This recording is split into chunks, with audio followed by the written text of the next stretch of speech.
नाली में कट के मोटरसाइकिल होना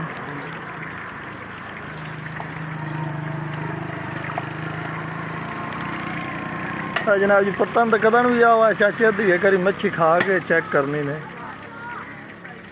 मज़ा ना आया तो पैसे मेरे को भावे ले लो। टेस्ट है ना चाचा? देखो पतंग तो इंज लांदे ला ही या बंगले लू आना है पाले हाथ ही है।